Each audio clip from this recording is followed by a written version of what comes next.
Welcome, travelers of time and story. Today, you and I ride east, beyond the forests and stone cities, into a sea of wind and whispering grass. Here, on the endless steppe, a people thundered across history like summer storms, the Scythians. Their lives were written not in books, but in hoofbeats and smoke, in tattoos and braids, in iron and gold. Their art blazed like the sun, their arrows struck like lightning. Kings wore their glory, shamans dreamed it, warriors carried it, and the earth kept it. Hidden in kurgans, those solemn mounds that watch the horizon, even now. In this film, we will chase a glittering thread through centuries. Scythians, gold of the grasslands. We'll meet queens who rode like falcons, smiths who forged beasts from fire, and traders who bridged worlds between Greece, Persia, and the wild heart of the steppe. We'll hear the reed flutes, smell the leather and smoke, and feel the chill of dawn before the hunt. More than treasure, we re-after meaning, why did these nomads choose motion over walls? And what did their golden beasts say about life, death, and power? Saddle up, the steppe is open, the past is waiting. Let us ride. Subscribe for more history. Like and comment if you believe history should never be forgotten, and share to spark conversation about the lessons we must learn from the past. This is not myth, this is history. And it begins here. The first light spills over the steppe like molten metal, polishing every blade of grass to a pale, trembling edge. Before the sun clears the horizon, riders are already moving, small silhouettes at first, then lean figures with hair braided tight and cloaks fluttering like kestrel wings. Hooves drum a heartbeat the earth remembers. These are the Scythians, people who built their houses from sky and distance, who could pack a world into a saddle and be gone between breaths.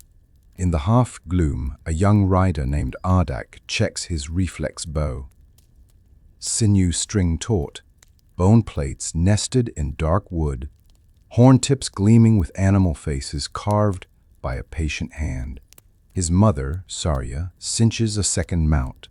A gift for a distant cousin, trade, is made with horses where coins do not ride. Smoke from the camp loosens into the wind.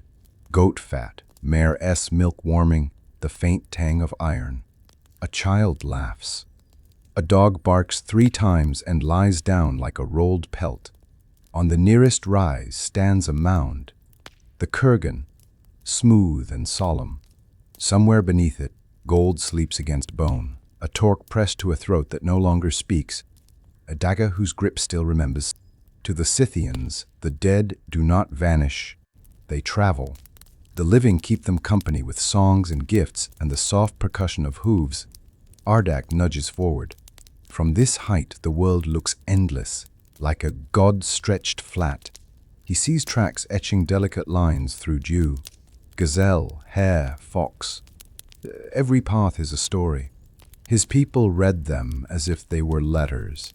Each broken twig a comma, each scuff an exclamation mark. Sarya points east, where the clouds are thin and quick. Wind for the bow, she says. Listen to it. Behind them, elders knot their belts and settle disputes with jokes, a shared bowl, and, if needed, sharpened words. Warriors oil their bows, smiths wrap a cooled blade in felt. A healer pinches dried plants into a pouch, willow, wild onion, something that stings the sinuses and clears the head. Every task is motion toward departure. The Scythians believe a still life is a dead one. The sun lifts, and with it, the camp. Poles fold. Felt walls roll. The roundness of their world collapses into bundles and rises again as the herd wakes to follow. Horses toss manes like surf. Calves bump flanks. Searching for milk, the steppe becomes a current. Ardak mounts. Sarya smiles without ceremony. Ride, she says, and the horizon opens like a door on oiled hinges. Somewhere, a gold stag waits in darkness, legs tucked, antlers branching into rivers and roots. It will see daylight again, but not today. Today is for breath and speed, for learning the measure of wind against cheek, for tasting the iron in one's own mouth after a hard run. Today is for riders of the dawn, names still small, futures still large, and the grass whispering prophecies that sound, to human ears, like the sibilant hush of eternity. They call it the sea, though there is no water, only an undulation of green that breaks on nothing but the sky. The steppe is not empty, it is enormous. It is a library where the books are wind and slope and scent. To cross it is to learn patience, to listen for meaning in what seems monotonous. The Scythians thrive here because they don't fight the distance, they befriend it. At midday, heat trembles the air. The caravan thins into a line of dots, riders, pack horses, a cart that creaks like an old song. Torcs, an elder with a laugh like a rattle, rides beside Ardak and teaches the grammar of grass. See how the blades bow this way? Under the surface, the soil is still damp, good for resting the herd. But that darkest strip where the heads are heavy and dull, mice tunnels. Falcons will circle there. Ardak nods, tasting dust. He keeps his bow in its case, horn tabs winking like cat eyes. His mare Sura moves with a rolling confidence, ears twitching to signals the boy doesn't hear. Yet, Torcs points to a far rise where a single tree leans west. That one keeps secrets from the wind, he says. If we need shelter, we'll steal some. They stop at a shallow valley cupped like a palm. The horses nose into grass. Someone looses a song that floats as easily as dandelion fluff. Saria gestures, and the tents rise again. Home appears like a conjurer's trick, the round felt walls catching shadow and making it tender. A pot simmers with millet and fatty meat. A child's hand drums a bowl. Even warriors soften at the smell. The steppe offers little, but it teaches you to celebrate everything. Torcs pries a stone from the soil and shows Ardak the mark carved into it, lines crossing at angles, an old sign left by cousins last season. News you can feel with your fingers, he says. We pass messages to ourselves with bones, stones, scars in trees. The grass reads and erases at once. As the light slides toward evening, a herd of wild horses appears on the ridge, a ghostly river of dunbacks and black manes, eyes bright with the always slight surprise of being alive. Sura snorts, interested but loyal. Ardak watches them flow, marveling that the steppe has room for both freedom and belonging. Night finds them in a circle, voices low. Torcs points his knife at the sky. Rivers above, he says of the Milky Way. We cross them too, in time. Saria pours fermented mare's milk into a wooden cup, offers it to the fire, then to the earth, then to the one who will drink first. Custom here is not a chain, it is a path worn by gratitude. The wind cools. The sea of grass darkens, becomes a calm that can hold 1,000 dreams without spilling one. In this immensity, gold is a rumor, but somewhere beneath their sleeping mats, beneath roots and burrows, rest the artifacts that will one day dazzle strangers in marble halls. For now, the Scythians honor a different radiance, the reflected light on a horse's eye, the sheen of sweat, the sparkle of a song shared in the dark. Morning begins with hooves and hands. Mohyla, a herder with forearms like braided rope, ties a foal to its dam so the milk will flow, then loosens it for a greedy gulp. Scythian life is measured by animals, horses for travel and war, sheep for wool, goats for stubborn laughter, cattle if the grass is generous. Blood is drawn from a jugular with a quick, practiced prick, mixed with milk and shared. It is not cruelty, it is covenant. The animals carry the people carry the animals. Ayla walks the pen, eyes narrowing at a cough here, a limp there. She chews bitter leaves and spits them into a paste for a sore hoof. Across camp, Dagan the carpenter wedges new spokes into a wheel, muttering to wood as if it were a shy horse. The women sew intricate patterns into felt, spirals, antlers, eyes, so even a wall looks alive and listening. Children practice with tiny bows. Their arrows wobble like newborn calves. A dog sleeps upside down, dreaming of heroic things. Ardak delivers a skin of milk to Sarya, who is bargaining with a visiting trader. He wears a Greek cap and a Persian smile, his cart rattling with bronze trinkets. Dye cloth, a mirror that catches Ardak's face and throws it back like a stranger S.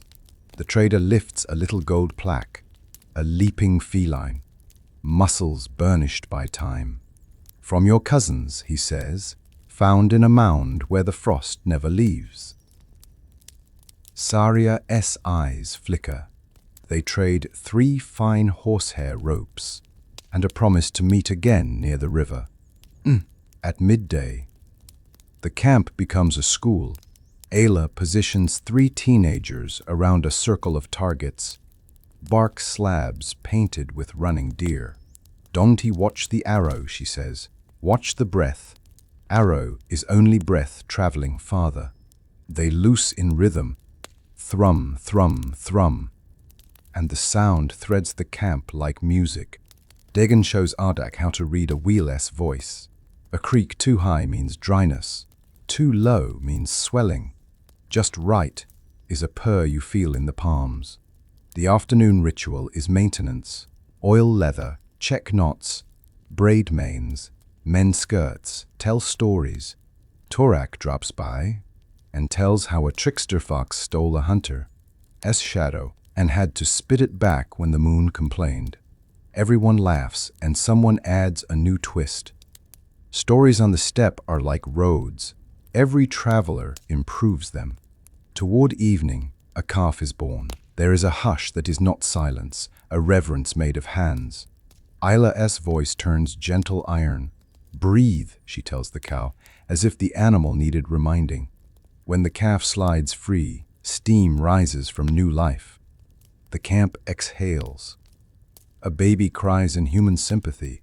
The dog wakes to approve. They eat late. Meat, millet, sour milk, something wild that tastes green. A flute finds its way to fingers. Couples drift to shadows. Children close their eyes as if lowering gates. The gold plaque sits wrapped in felt near Sarya's bed. A small son, asleep in cloth. Life here is not poor. It is precise, everything earned, nothing wasted, beauty caught and stitched before the wind can steal it. The reflex bow is a paradox, compact yet vast in promise, humble in wood yet regal in curve. Kara, the buyer, unwraps a length of horn, dry and pale as winter sun. This, she says, is the memory of an animal. We teach it to remember us. She warms the horn over embers until it grows pliant and fragrant. Strips of sinew soften in a pot, becoming glue that smells of bone and patience. The wooden core, maple, elm, or whatever the land grants, waits like a quiet friend. Ardak watches, hands idle out of respect. Kara binds horn to wood, sinew to back, wraps and presses, turning material into intention. A bow is a conversation, she says. Too tight and it shouts, then breaks. Too loose and it whispers, then you miss. Find the voice that sings across distance. Over days, she coaxes the curve, teases out the reflex that will store a storm. The final polish reveals incised creatures. Ibex climbing a slope that is also a cloud. A griffin mid-turn, jaws open to the future. Sarya tests an older bow, its grip polished by years. She draws and releases at a running target. Ayla dragging a stuffed deerskin on a rope, while laughing like an accomplice. Thrum. The arrow nicks the ear. Saria's mouth does not move, but pride travels in the angle of her shoulders. Ardak tries. His first shot is too eager, the second too careful, the third a negotiation. Kara nods. "You're relearning to borrow your breath," she says. "The steppe requires archers to be centaurs. Two beings, one purpose." Mount and rider practice together, knees signal, hands balance, eyes align, with a horizon that never stands still. They ride light, stirrups short, bodies springy. The bow's short length is an advantage in the saddle, a design tuned by need and refined by generations. Dagon brings out a new quiver with bone plates gleaming like ice. He fits it to Ardak's belt. "Feed it well," he grunts. Arrows get hungry. Afternoon brings a trial. A skein of birds lifts from the grass, quail quick and jittery. Saria arcs a shot steeply, the arrow rising as if recalling some promise to the sky. It falls clean.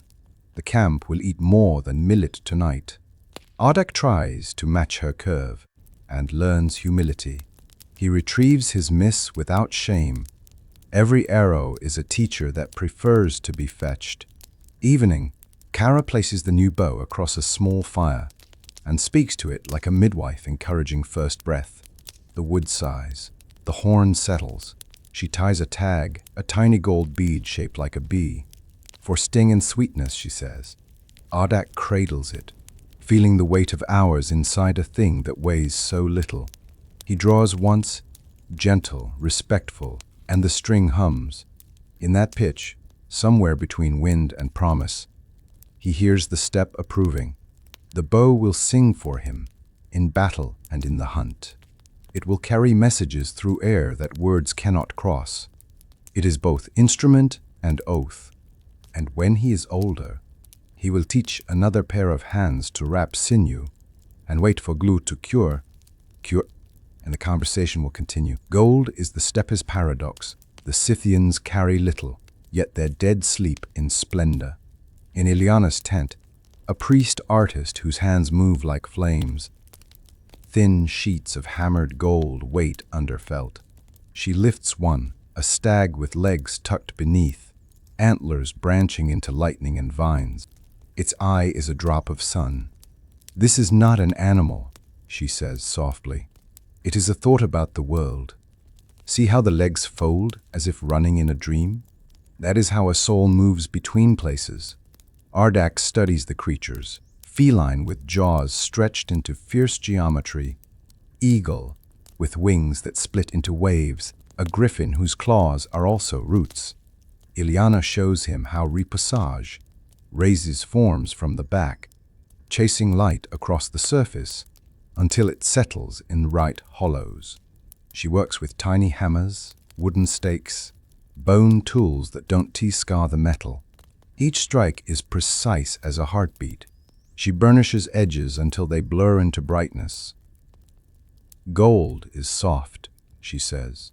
"That's why it can hold hard truths. Why beasts? Because the steppe speaks in movement and hunger. Because power travels as swiftly as fear. Because to live without walls you must be fluent in claws and wings. The golden plaques will ride on clothing and horse tack, flash from quivers and scabbards, adorn the dead so their names are visible to gods." Ileana tells a story. In the beginning, the world was a hunt. The stag ran a circle so perfect that time decided to follow it. When the hunt slowed, people learned to make circles in gold and call them crowns. Saria brings the plaque traded yesterday. Ileana smiles at the feline S energy. "This one bites time," she says, and with a tiny punch, dots a pattern along the spine that makes the animal seem to vibrate. She heats a stylus and presses a spiral into a corner no one will see. She heats P, except the wearer and the wearer's heart. "A closed eye," she explains. "A closed eye," she explains. Dreaming awake, Torec arrives with a tale of a king who buried his rage in a mound and grew wheat from it. Ileana listens, then adds a gold leaf to a dagger's hilt, anger refined into symbol, not action. Ardak realizes these beasts are a language, not mere ornaments but verbs and prayers. They command, protect, remind. They make promises. At dusk, the camp gathers for a rite. A young warrior vows to guard the herds through winter. Ilyana pins a small gold eagle to his collar. Light puddles, and then leaps. The warrior looks taller, though his height has not changed. That is gold's other magic. It convinces the spirit to stand up straight. Later, alone with the plaques, Ilyana breathes on them and sees her face melt into their surfaces, her features becoming antlers and beaks. For an instant, she laughs quietly. "May I be as brave as the beasts I make," she whispers. Outside, the wind tests the tent and approves. Inside, gold remembers the shape of thunder and waits for its next conversation with the sun. On the steppe, power wears braids and carries a bow. Among the Scythians, women did not wait in tents for men to return. They rode beside them. A Greek traveler once described them as Amazons, astonished that women could fight, rule, and drink in council as men did. To the Scythians, this was no anomaly, it was balance. Queen Tomyris, the most famous of their line, is remembered for facing Cyrus the Great of Persia. Legends say she lured him into battle, destroyed his army, and dipped his severed head into a wineskin of blood. But the truth is deeper. Scythian women trained from childhood in the saddle, their muscles and minds hardened by wind and warfare. Their gold-plated armor shone as bright as any king's. In camp, they ruled households, made trade decisions, and performed rituals to keep the herd and family safe. In war, they were indistinguishable from their brothers, riding hard, drawing bows, and fighting with an endurance that astonished foreign armies. Archaeologists have found graves of women buried with swords, daggers, and arrowheads, not tokens, but tools worn smooth from use. Their bones tell the story of strange shoulders, not idle ornament. One story passes among the Scythians of Arena, a warrior queen who once led her band through a storm to ambush enemies hiding in a valley. She raised her bow high, lightning cracking overhead, and shouted, "The sky itself bends for us!" The ambush shattered the enemy, and her words lived on longer than the victory. To young girls, these queens were not distant myths, but living models. In every camp, daughters shot arrows at bark targets, braided their hair with amulets, and dreamed of the day they could ride beside their mothers. For them, gold plaques of stags and griffins were not decoration, but promises that they, too, carried ferocity within. At feasts, queens presided with gravity. They poured wine, not as servants, but as arbiters of oaths. One could end disputes with a single word, and sometimes with a dagger laid across the table as silent punctuation. Men bowed to them, not from fear but respect, and when a queen died, her burial rivaled any king's cess. Her horse sacrificed, her bow laid across her chest, her gold jewelry singing in lamplight as she entered the earth. The Kurgans tell us this clearly. Queens of the Scythians ruled as much in death as in life. On the steppe, wind does not ask if you are man or woman, it only asks if you can ride it. The women of the Scythians answered with hooves, arrows, and fire. When the fire crackles low and the wind prowls the camp like a wolf, the Scythians turn to those who can speak with shadows, the shamans. To them, sickness is not only of the body, but of the soul. A cough, a fever, or a nightmare can mean the spirits are restless, calling for attention.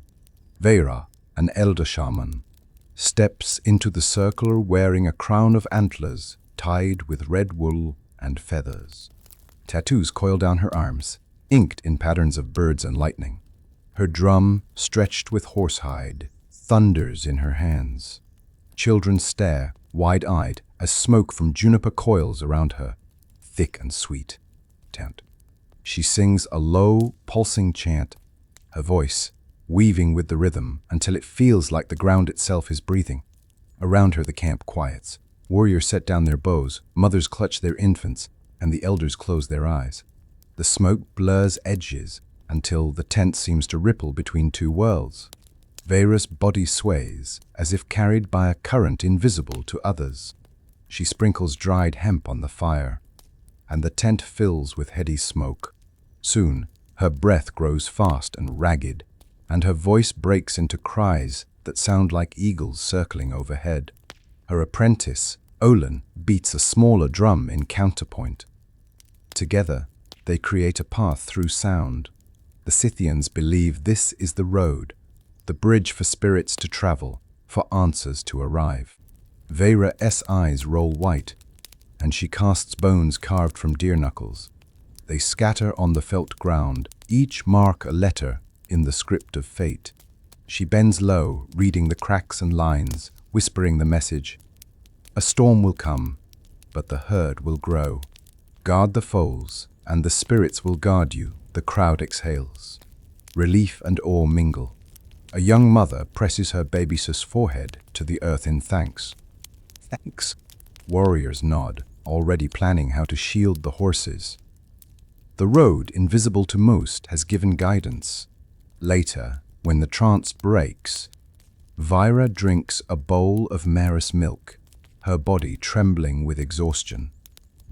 She laughs, raspy and human again. The spirits are loud tonight, she says, and the camp chuckles nervously, reassured by her return. For the Scythians, the shaman is not a magician but a navigator. The world is vast, and filled with powers seen and unseen. To survive, one must have guides who can ride roads that begin in smoke and end in silence. On the steppe, a man without a horse is half a person. To the Scythians, horses are not property but kin, companions in war, laborers in peace, and fellow travelers in death.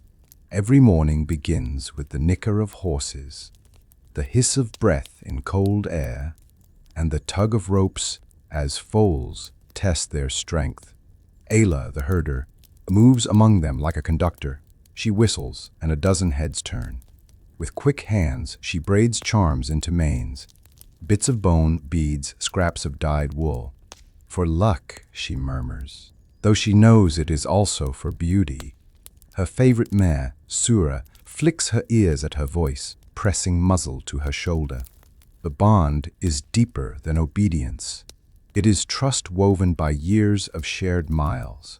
Nearby, young Ardak practices mounting at speed, leaping onto Sura's back without stirrups. He lands clumsily, sliding sideways, but the mare steadies him with patience. Ayla chuckles. The horse forgives what the ground does not, she teases. When death comes, horses follow their masters into the earth. The Scythians believe the soul cannot travel without them. At royal burials, entire teams are sacrificed, dressed in ornate harnesses with bronze bits and golden plaques. Their bodies line the kurgan like guards, ensuring their rider is never alone on the road to the beyond. Ayla remembers one such burial, the queen's stallion, covered in felt and gold, nostrils flaring before the end. Tears streaked even the warriors' faces, but they did not falter. He will carry her farther than we can see, the shaman had said. Horses also gave speed to war. Scythian tactics depended on them. Arrows loosed at full gallop, feigned retreats that lured enemies into traps. To ride was to fight. To fight was to survive. The horse was more than legs and lungs. It was strategy incarnate. As the sun dips, Ayla sings to the herd, a low hum that calms foals and echoes through the grass. Ardak lies back on Sura, gazing at the sky. For a moment, boy and horse breathe as one, both rising and falling in rhythm with the steppe. The Scythians knew this truth. They were not a people who used horses. They were a people who became horses. The Scythians' gold did not fall from the sky. It was born of fire, hammer, and patience. It was born of fire, hammer, and patience. In a sheltered hollow, Kara and her fellow smiths keep the forge alive. Sparks leap like insects. The air smells of charcoal and molten metal. The forge is mobile, built to travel as the tribe moves. Bellows of leather and wood wheeze as apprentices pump rhythmically. Crucibles glow red, cradling liquid gold. Kara tips one carefully into a clay mold, carved with the form of a stag. Steam erupts, hissing like an angry spirit. She waits, listening for the crack that means failure, the silence that means success. Around her others work iron for weapons, short swords, arrowheads, spear points. The clang of hammer on anvil is constant, a heartbeat of war and artistry. Dagan, the carpenter, brings new wheel rims to be rimmed with iron bands. He and Kara bicker about fit, then laugh, knowing both crafts depend on each other. When the mold cools, Kara breaks it open. Inside gleams the golden stag, frozen mid-leap. She polishes it with felt until it shines like captured fire. The plaque will adorn a quiver or cloak, carrying both beauty and status. Goldsmiths are also keepers of secrecy. Recipes for alloys, methods of chasing, even the rhythms of hammer strikes. These are guarded knowledge by a trusted kin or princess. A mistake can ruin not just a piece, but a reputation. At dusk, Kara tests an iron blade slicing through a hide target. Satisfied, she plunges it into cold water. Steam bursts upward, and the watching youths cheer. Remember, she tells them, a weapon is not just for killing. It is for balance. It keeps the world from leaning too far one way. Later, she buries the broken mold shards. The earth, she believes, deserves them back, for it gave the ore in the fullest place. For the Scythians, every object carried spirit, the stag plaque to protect, the blade to defend, the cauldron to nourish. The smiths were midwives of these spirits, coaxing them into form with fire's fierce blessing. The steppe is not a barrier, it is a bridge.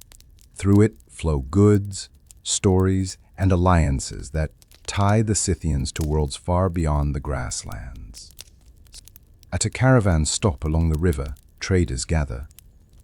A Greek merchant spreads amphorae of wine and painted pottery. A Persian envoy displays bolts of silk and finely woven carpets. Between them stands Saria, negotiating on behalf of her clan. Her cloak is trimmed with small gold plaques, each glinting like authority. The Greek, sweating in his wool tunic, marvels at Scythian archers. He sketches one in a wax tablet. Curved bow, short tunic, pointed cap. To him, these nomads are exotic, both feared and admired. The Persian, smoother in speech, offers alliance.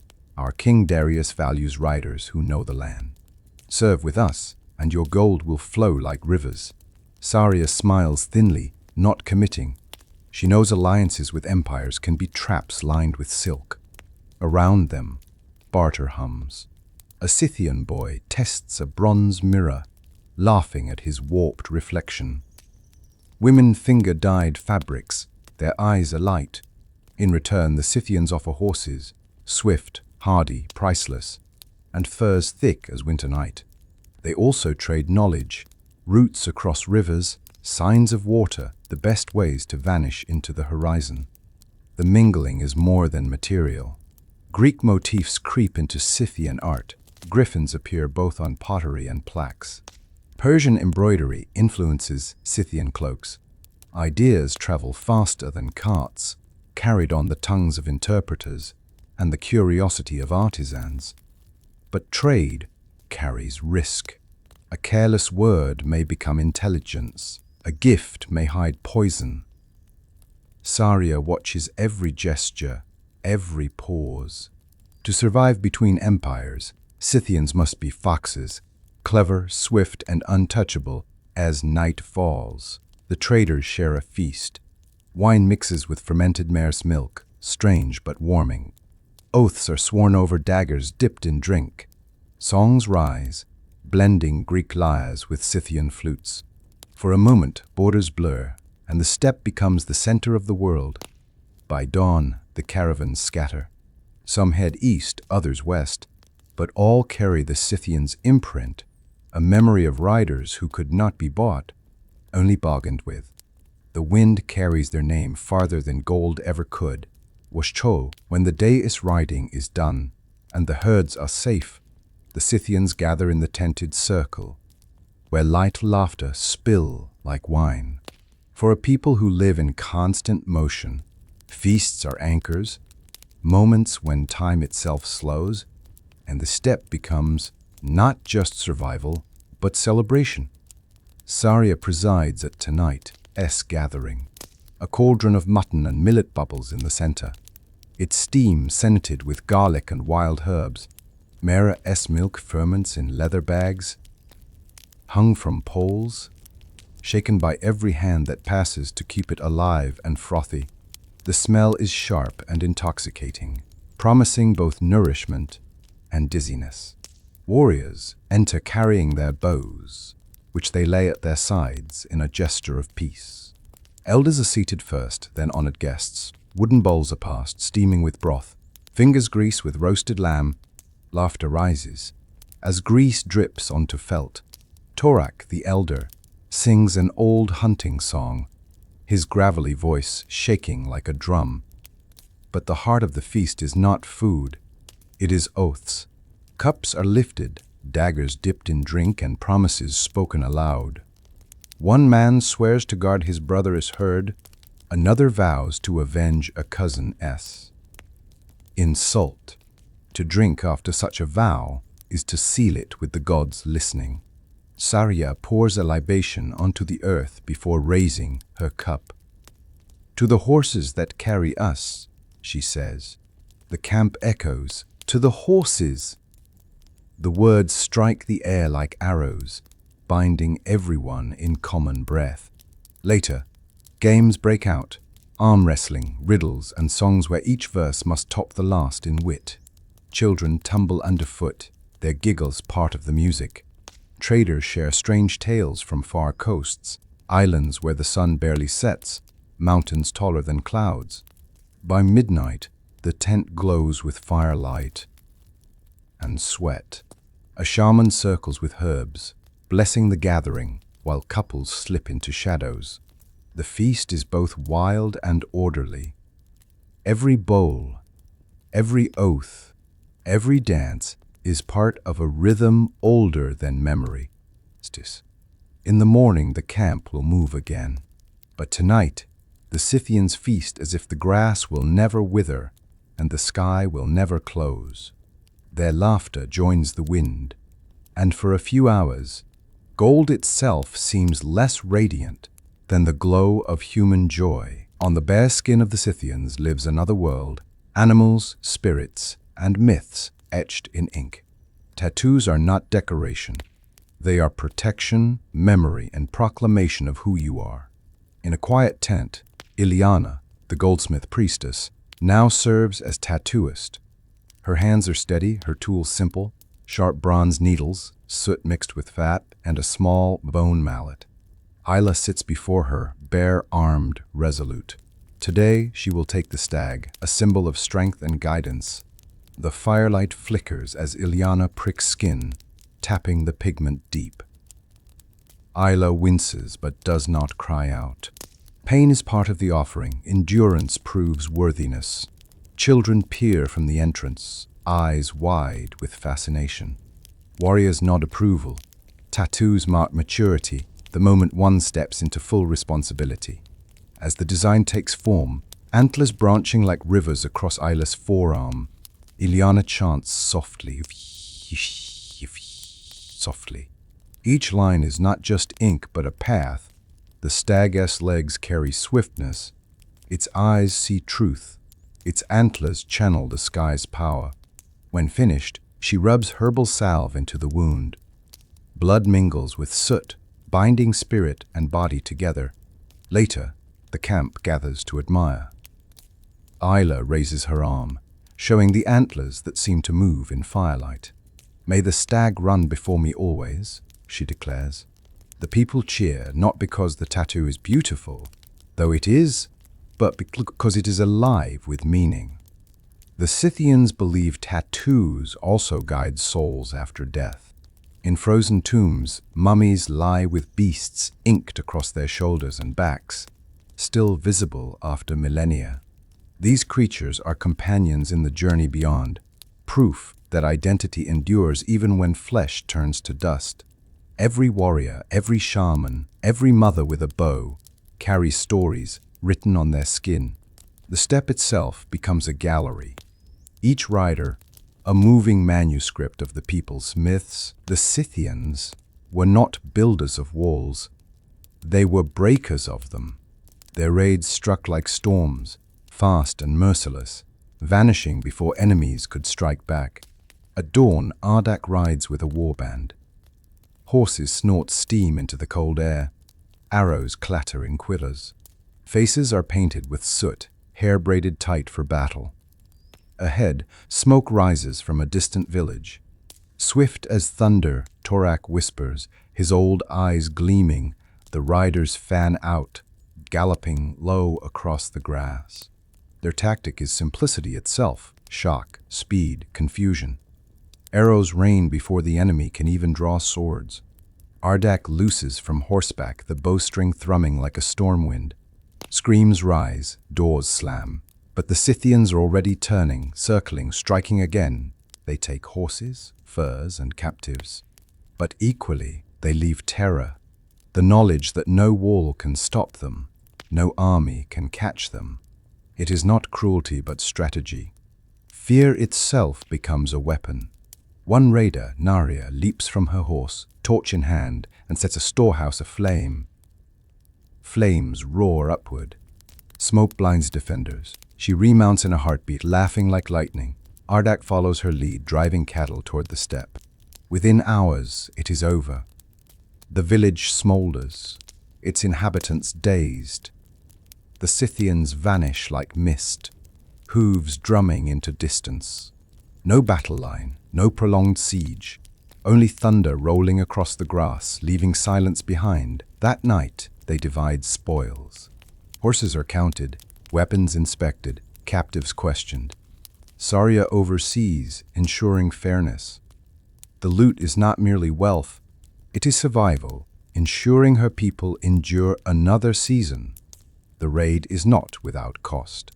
One rider limps, arrow in thigh, his comrades binding the wound.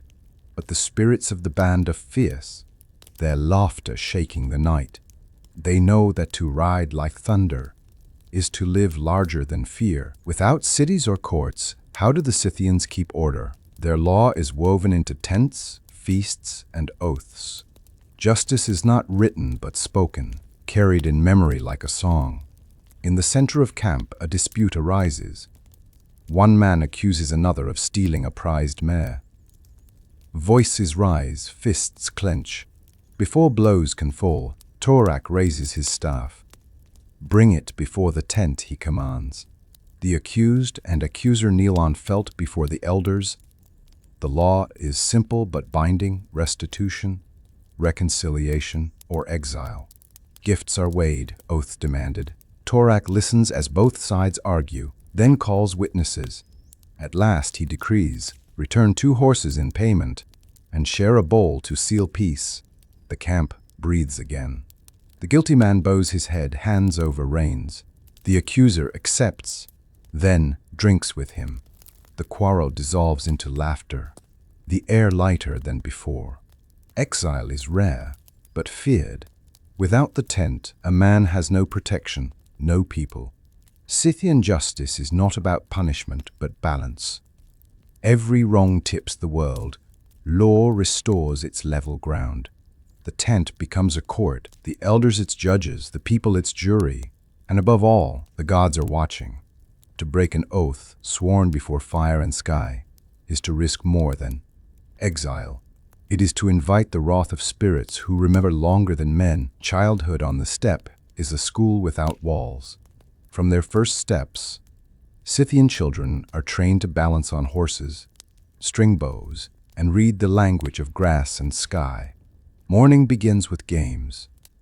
Boys and girls race ponies bareback, shrieking laughter as they cling to manes. Their mothers cheer, not warning them to be careful, but urging them to go faster. Speed is survival, and play becomes practice. In one corner, Ayla shows small archers how to aim at bark targets painted with deer. Tiny arrows wobble, but each hit sparks cheers. Ardak remembers his own first attempts, smiling at their determination.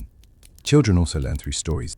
Around the fire, Torak tells them of the fox who stole a hunteress shadow, of the eagle who carried messages to the gods.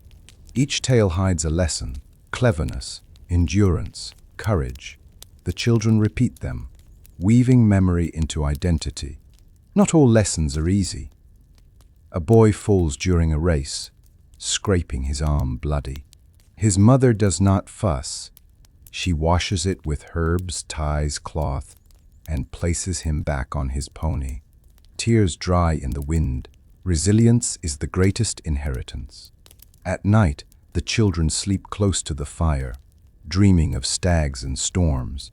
Their lives may seem harsh, but their laughter fills the steppe. They are children of the wind, wild, swift, and already preparing to ride into legend.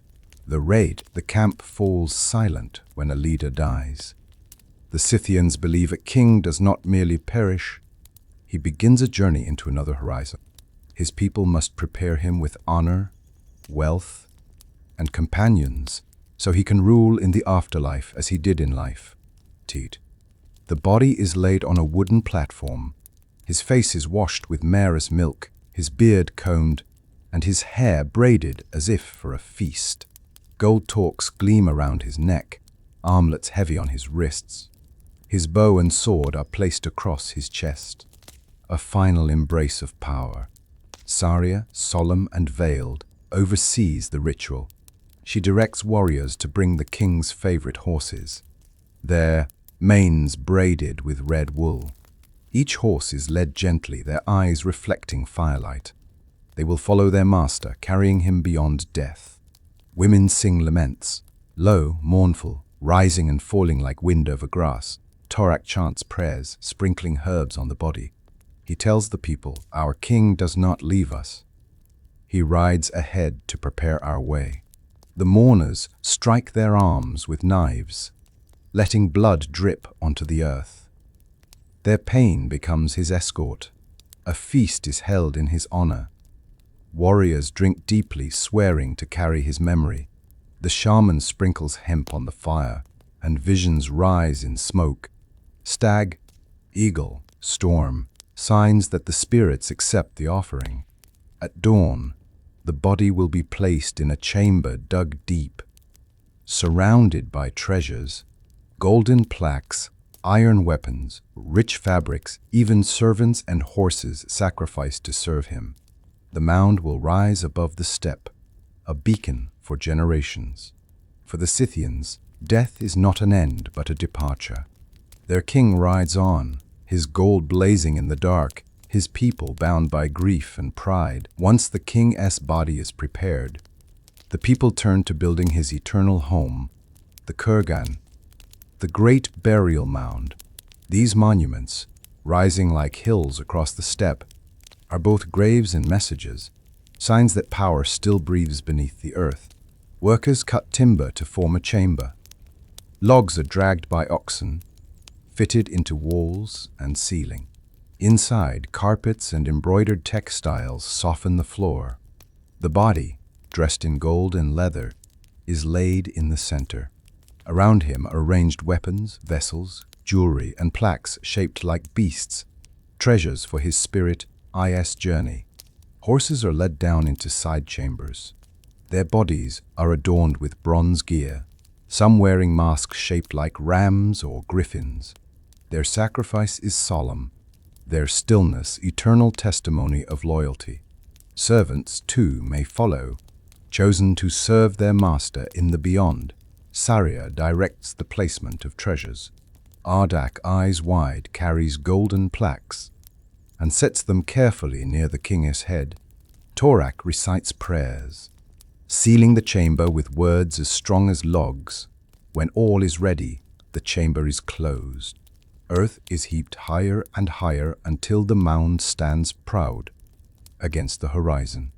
Atop it, riders circle, their hooves pounding a rhythm that seals the burial with thunder. For days the people fast, mourn, and then feast again, believing the king's spirit has taken its road. The mound remains, a silent sentinel. To pass by it is to feel the weight of history and the promise of immortality. Centuries later, in the high mountains of the Altai, the cold itself became a tomb guardian. Here, permafrost sealed Scythian burials in ice, preserving what time usually devours. Archaeologists uncover a chamber. Inside lies a body wrapped in felt and wool, its tattoos still vivid, deer and griffins spiraling across skin. Nearby, golden plaques gleam as if freshly hammered. Wooden cups, leather saddles, even textiles survive. Colors bright, stitches unbroken. The frozen tomb whispers stories. A queen lies with her horses, their manes braided, their harnesses decorated with bronze. A warrior rests with his bow, the sinew still taut. Even food remains, lumps of cheese, meat wrapped in birch bark, waiting as if for the next meal. In the preserved silence, the steppe speaks more clearly than ever. The ice captures not just objects but beliefs, the love of horses, the reverence for gold, the union of life and death. To modern eyes, it is a miracle. To the Scythians, it was natural. The earth itself chose to remember. From the east, a strange fabric reached the Scythians, smooth as water, shining like dawn. Silk. Traders carried it across mountains and deserts, offering it for horses and furs. Saria examines a bolt of silk, holding it to the sun. Its shimmer seems alive, flowing like a river across her hands. Women gather, whispering in awe. To wear silk is to command attention. To ride in it is to glow like fire on the steppe.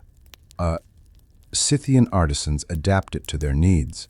They cut it into tunics, sew it into cloaks, even braid strips into horse gear. Silk mingles with wool and felt, foreign luxury woven into native tradition. But silk is more than clothing, becomes a currency of deep. When Saria meets Persian envoys, she drapes silk over her shoulders, signaling both wealth and alliance. When Greeks visit, they marvel at Scythians clad in fabric they thought unreachable. Children stroke the cloth, laughing at its slipperiness. Warriors more practical joke that silk makes poor armor, yet even they cannot deny its magic. In a world of leather and wool, silk is a song from another world. The steppe offers no apothecaries, but the Scythians carry their own pharmacy, plants, honey, and hemp. Knowledge of healing is as vital as skill with bow or horse. Veira, the shaman, gathers herbs, willow bark for pain, wild onion for wounds, thyme for cough. She stores them in pouches, tied with bone toggles. Honey, precious and golden, is used to seal cuts and sweeten bitter brews. When warriors return from raids, their wounds are washed with mare's milk, smeared with honey and wrapped in clean felt. Smoke from hemp is inhaled to ease pain and open the mind. In sweat baths, stones are heated, water poured, herbs scattered, the steam cleansing both body and spirit. A sick child is brought to Veira. She burns juniper, waves the smoke, then gives the child a honeyed drink. Slowly, color returns to the cheeks. The camp exhales relief. Healing here is not science alone. It is ritual, belief, and the patient listening to nature. The Scythians know death rides close on the steppe, but they meet it with remedies as fierce as their arrows. Honey glistens like captured sunlight. Hemp smoke curls like whispers of the gods. In every cure lies both practicality and poetry. The Scythians were masters of open horizons, yet they thrived on secrets, in war and trade alike. Information was more valuable than gold.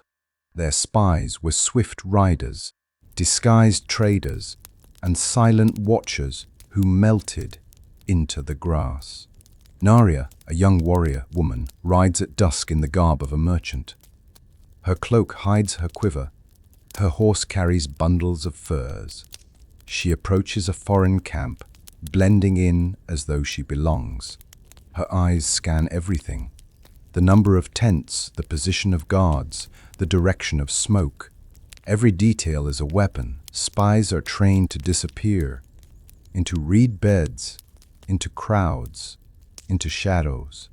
They listen more than they speak, storing whispers like arrows. And when they return, their words can change the fate of entire clans. For the Scythians, war is not won only with bows and blades. It is won with ears, eyes, and the silence of those who know when not to speak. The steppe has no walls, but it has rivers, arteries of travel, trade, and survival. For the Scythians, rivers are not barriers but highways. At dawn, Mohyla leads horses to a wide riverbank. Mist hovers over the water. She tests the depth with a spear, finds the ford, and signals to the caravan. Riders loosen saddles, removing heavy gear. Horses plunge in, their manes streaming, riders clinging lightly.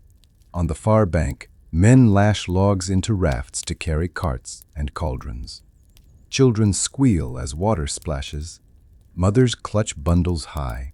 Warriors guide the current, pushing with poles, steering the cargo across. The river hums like a living thing, tugging, testing their strength. Ardak spots fish flashing beneath the surface. With a quick throw, he spears one, laughter echoing. Others set woven traps, anchoring them with stones. By nightfall, the catch will feed the camp. Rivers also mark boundaries. Scouts ride along banks, watching for enemies. A wrong crossing can mean ambush. Torak kneels, examining footprints in mud. Not ours, he says, and the camp grows cautious. But when crossed well, rivers bring life. They water herds, cool bodies, and carry stories downstream. To the Scythians, rivers are not obstacles. They are companions, flowing beside them toward horizons unknown. News spreads like fire.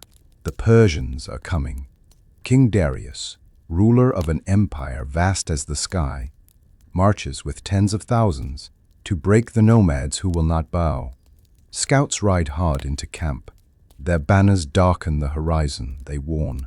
The Scythians gather for counsel. Warriors sharpen arrows. Women, the Persians may have numbers, but the Scythians have patience and endless horizons. A war of attrition begins. With wind and grass as allies, the Persians march deeper, expecting battle.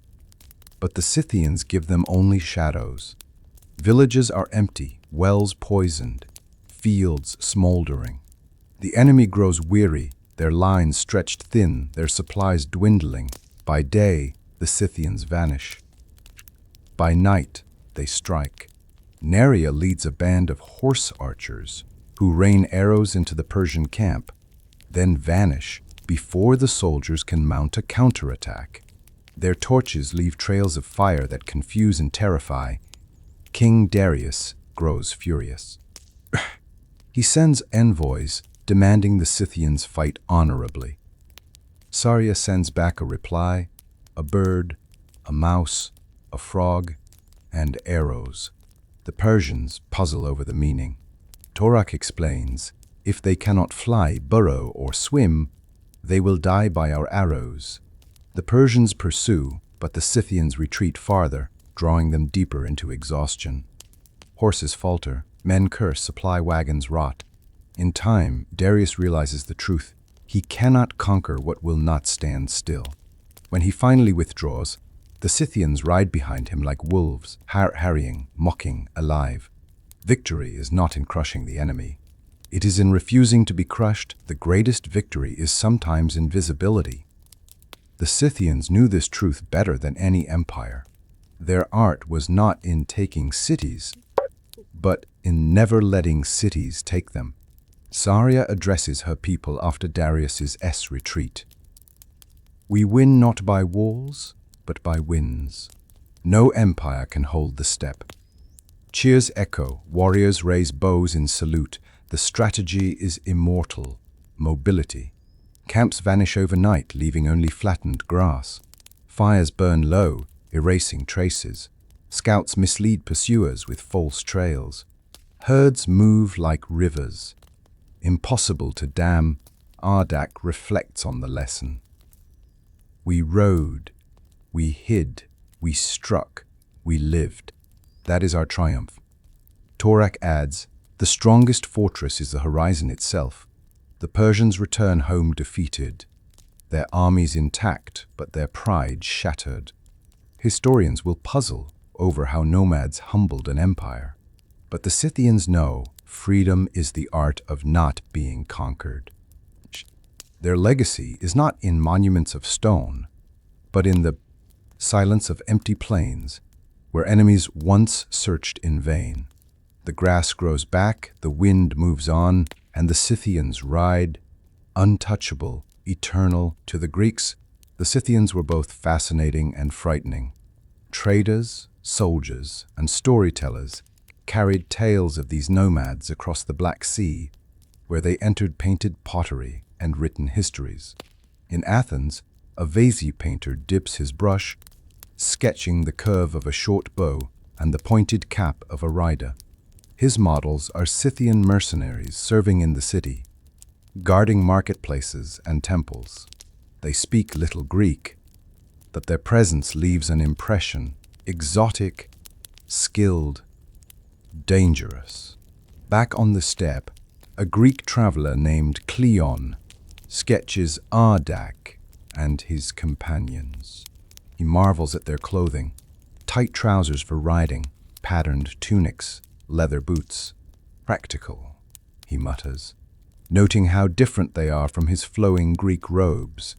He asks about tattoos, about the golden plaques shining on saddles, about the felt tents that spring up like mushrooms after rain. Erring, Saria watches him with measured patience. She knows outsiders often misunderstand. To Greeks, Scythians are barbarians. To Scythians, Greeks are trapped behind walls. Still, trade flourishes, amphorae of wine exchanged for horses and furs, ideas traded alongside goods. The Greeks record what they see, sometimes truth, sometimes myth. They describe warrior women, hemp-smoking rituals, and feasts of horse meat. Some exaggerate, others idealize. What matters is that the Scythians enter Greek memory, painted in black and red on pottery, inscribed in books, forever part of another world's imagination. Among the Scythians, wine is not just drink. It is a test, a bond, a weapon. Gathered in a felt tent, warriors and guests sit in a circle, the air thick with firelight and anticipation. A great wooden bowl is filled with wine mixed with mare's milk. A dagger is dipped into the drink, blade flashing. Each person swears an oath aloud before drinking. To break such a vow is unthinkable. It binds not just to people, but to gods. Toraks swears to protect the herd until spring. Naria vows to avenge her fallen brother. Ardak, still young, swears simply to never falter in battle. Their voices tremble, but the ritual gives them strength. Saria listens, then speaks last. I swear our people will remain free as long as the wind rides the grass. She drinks, and the circle echoes approval. Oaths can make peace or declare war. When traders come, treaties are sealed with this ritual. When enemies are captured, they may be spared if they swear by the dagger and cup. Trust is measured not in contracts, but in courage to drink. The wine burns, the vows bind, and the night stretches on with stories and laughter. The Scythians know Words are wind, but an oath is iron. The bow is the Scythian's true crown. But mastery is more than strength.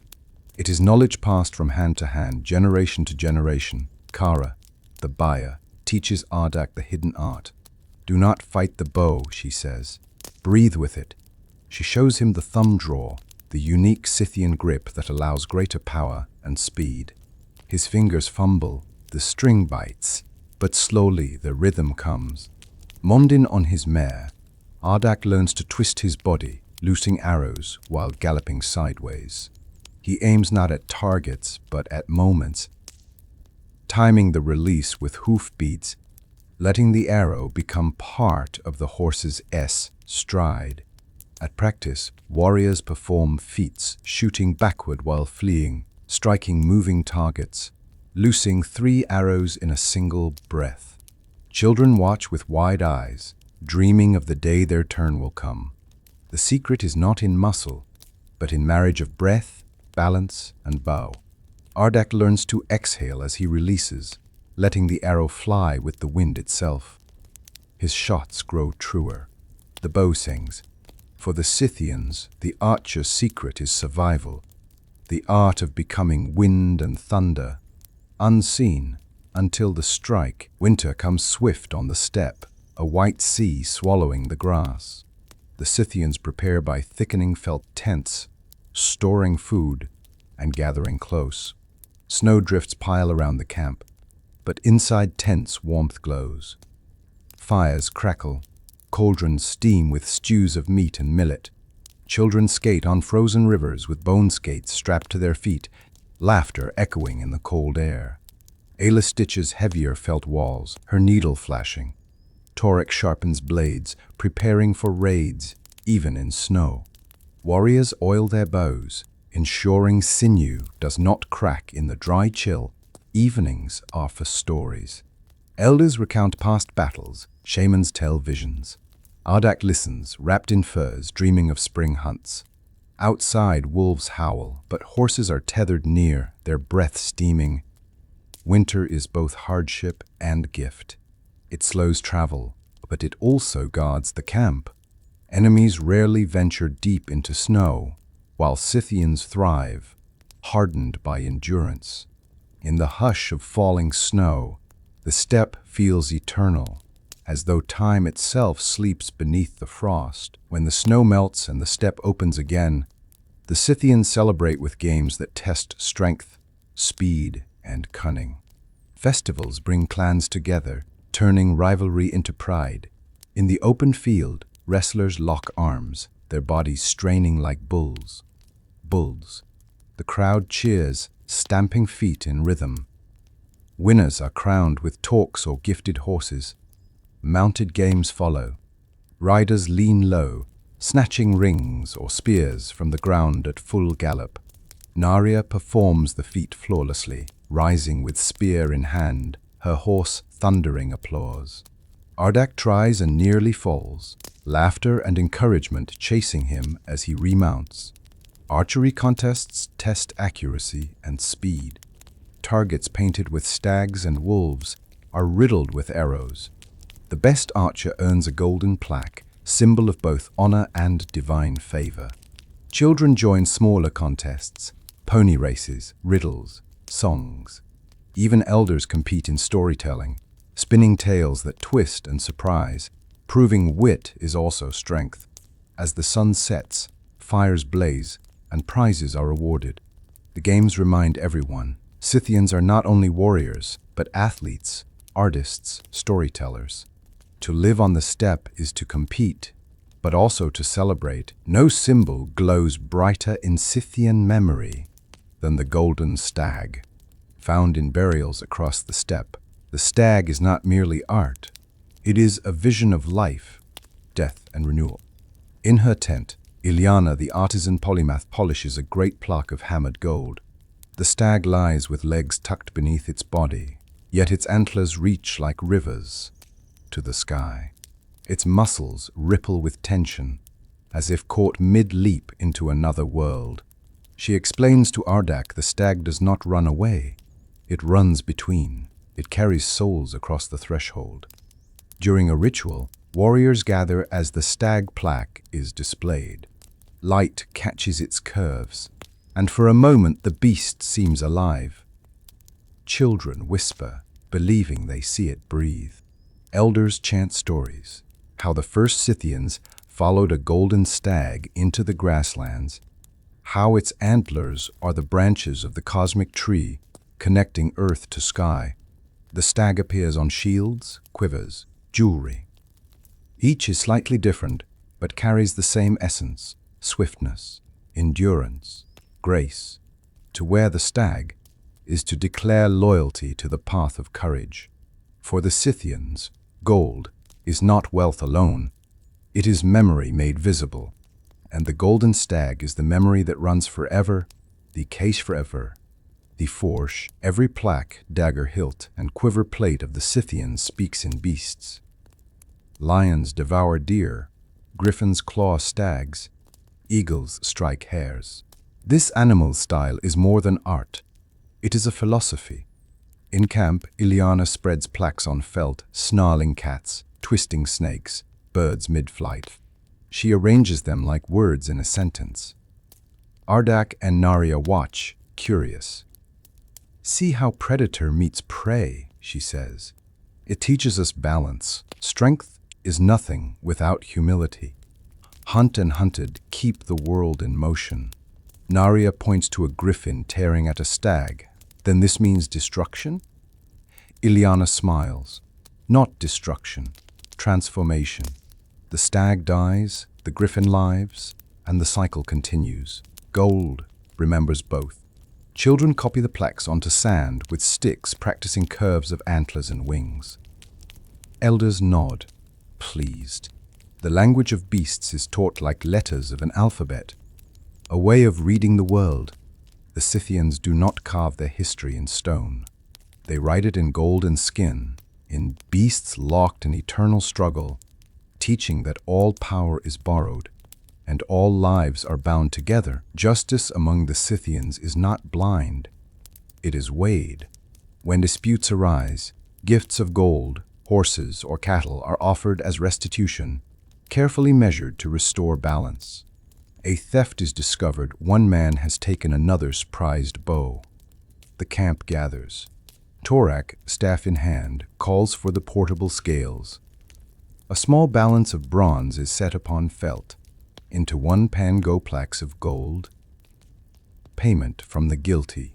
In the other pan, the elders place a symbolic arrow representing the wrong done. The scales tilt, then balance. "So shall peace return," Torak declares. The thief bows his head, and the wronged man accepts the payment. They drink from a shared bowl, sealing reconciliation. Not all cases end easily. Sometimes exile is decreed, a punishment worse than death. To be cast out is to be voiceless, horseless, nameless. But most disputes end like this, in balance. The Scythians believe that gold itself carries spirit, able to heal rifts if given rightly. Their law is not about punishment, but harmony. Keeping the tent upright against the winds of chaos, the sky grows harsher, winters colder. Pressure from neighbors presses in. The Scythians prepare for one of their great migrations, moving herds and households across vast distances in search of new pastures. At sunrise, the camp bursts into motion. Women roll up felt tents, loading them onto carts pulled by oxen.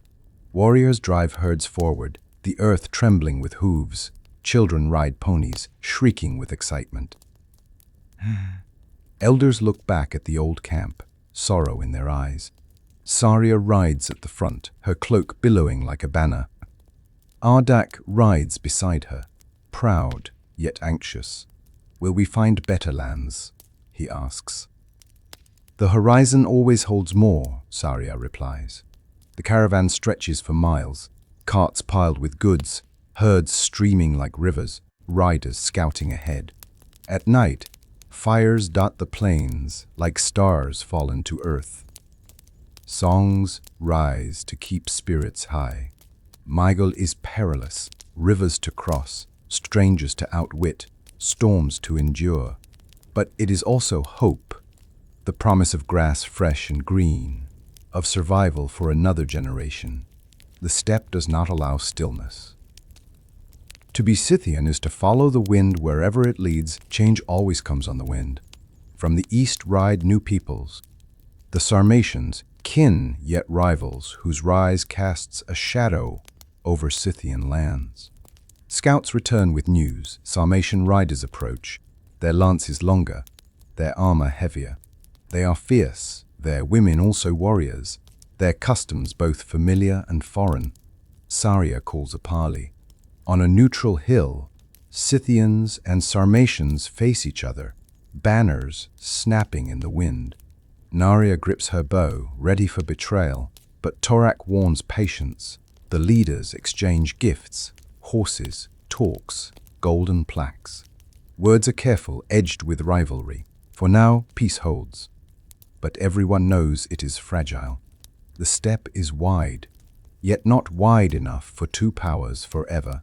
At night, Ardak asks, "Are they enemies or brothers?"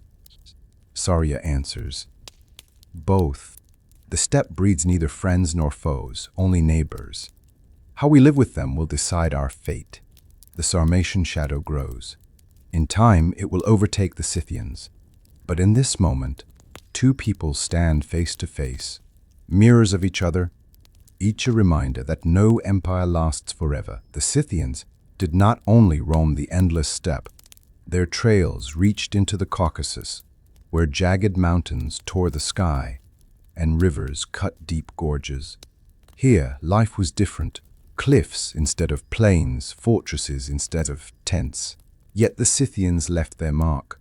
Caravans wound along narrow ridges. Horses, more accustomed to flat grasslands, stamped nervously on paths no wider than their hooves. Ayla led her mare with calm whispers, while Ardak marveled at the walls of rock that seemed to close in on them. "The steppe is the sea," Torak said, "and these mountains are its teeth." In high valleys, they traded with tribes who carved stone towers and brewed strong drinks. Gold plaques of Scythian design have been found in these places, carried by merchants, gifted to allies, or stolen in raids. Stories spread, too, of griffins guarding golden mountain caves, of eagles that watch travelers with human eyes. One night, camped in a gorge, Saria listened to the wind whistling through peaks. "Here the earth speaks with a different voice," she murmured. For the Scythians, the Caucasus was both boundary and bridge, a reminder that their world touched many others. Centuries pass. The kurgans collapse, the riders vanish, but the gold remains. In modern museums, behind glass and light, the treasures of the Scythians shine once more. Visitors lean close to admire a golden stag, its antlers branching like frozen fire. Children press hands to glass, eyes wide with wonder. Scholars take notes, debating meaning. Some see art, others power, others faith. But the Scythians' voices whisper through each curve and claw. Overlaying the glass, imagine the past, Ilyana hammering gold, Ardak loosing an arrow, Saria raising her cloak to the wind. The museum is quiet, but the artifacts sing with memory. Under artificial light, the gold gleams as it did by firelight. But here, its owners are absent. No hoofbeats, no songs, only reflections of strangers. And yet, the Scythians live again because someone looks, someone wonders, someone remembers. The museum becomes a second step, vast, echoing, filled with ghosts that still gallop across glass plains. Not all who touched Scythian gold honored it. For centuries, tombs were looted, treasures stolen, artifacts melted down. The dead were robbed, their stories scattered. In a shadowy scene, looters dig into a mound by torchlight. They smash wood, strip plaques, leave bones exposed. Gold passes through hands like stolen fire, traded in markets, forgotten by those who wore it. Yet others came as finders, not thieves. Archaeologists with brushes and notebooks carefully uncovered what was left. Plaques still gleaming, mummies tattooed with deer and griffins, fragments of textiles preserved by ice. Fragments, they sought not wealth but knowledge, piecing together voices long silent. Torcs' wisdom seems to echo across centuries. Gold is not ours. It belongs to memory. The looters saw only metal. The finders saw meaning. The story of the Scythians is fragile, balanced between greed and reverence. Every artifact is both treasure and testimony, and the choice of how we treat it decides whether the riders live again or vanish. Gold cannot speak, yet it carries voices. Each plaque, each ornament still tells what the Scythians believed. Life is motion, death is passage, beauty is power. In montage, plaques flash, a stag folding its legs, a griffin devouring prey, an eagle's wings stretching wide. Each speaks in the language of beasts, swiftness, ferocity, vigilance. Visitors in a museum whisper. Scholars write. Artists sketch. Warriors long dead lend their symbols to new eyes. The gold still says, we lived, we dreamed, we rode free. Saria's oath echoes, as long as the wind rides the grass, we will remain. And through the gold, they do remain, not as ruins, but as radiant fragments of thought hammered into eternity. The Scythians vanish in dust, but their art endures, still vibrant, still commanding attention. The gold still speaks, and we, centuries later, still answer. At last, the story returns to the steppe. The grass waves, the horizon stretches, and riders gallop once more. Dust rises, glowing in the sun. Ardak rides in memory alongside Saria, Torak, Naria, Ayla, Ilyana, all the voices we have followed. Their hoofbeats thunder, then fade into silence. They are gone, yet they remain, because the steppe remembers. Modern historians debate their fate, conquered by Sarmatians, absorbed into new peoples, dispersed into shadows of empire.